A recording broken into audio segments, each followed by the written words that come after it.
Assalamualaikum warahmatullahi wabarakatuh. Kita berjumpa lagi pada pembelajaran ilmu pengetahuan alam kelas 7 semester 2 yang berjudul interaksi makhluk hidup dengan lingkungan.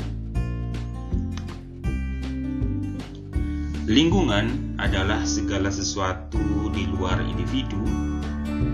Lingkungan terdiri atas dua komponen utama, yaitu satu, komponen biotik, yaitu komponen yang terdiri dari makhluk hidup, contohnya manusia, hewan, tumbuhan, dan mikroorganisme.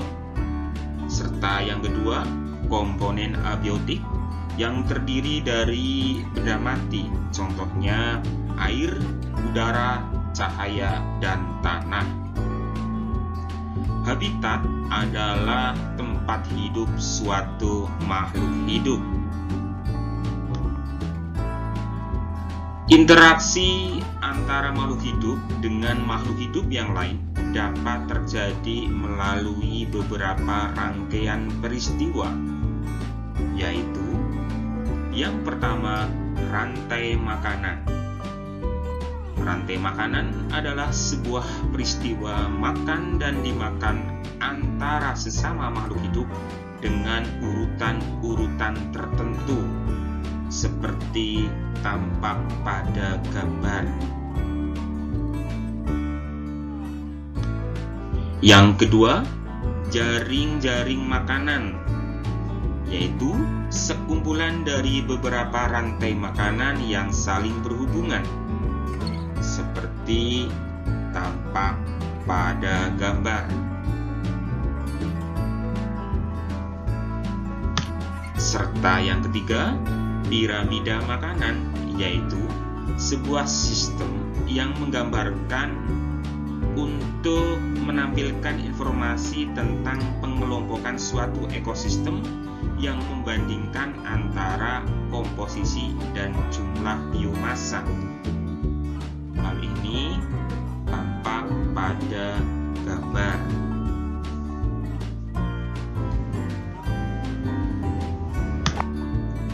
Simbiosis adalah bentuk hidup bersama antara dua individu yang berbeda jenis. Ada 3 macam simbiosis, yaitu yang pertama mutualisme, yaitu hubungan dua jenis individu yang saling memberikan keuntungan satu sama lain. Contohnya, simbiosis antara bunga dengan kupu-kupu, sehingga kupu-kupu mendapat untung untuk menghisap nektar dari bunga. Selanjutnya, bunga juga mendapatkan untung karena dibantu penyerbukannya oleh kupu-kupu.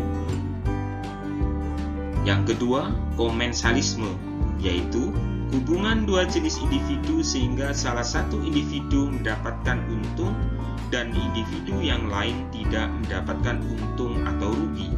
Contohnya, anggrek yang hidup di pohon jambu, sehingga anggrek mendapat keuntungan tempat hidup, sedangkan pohon jambu tidak mendapatkan keuntungan atau rugi.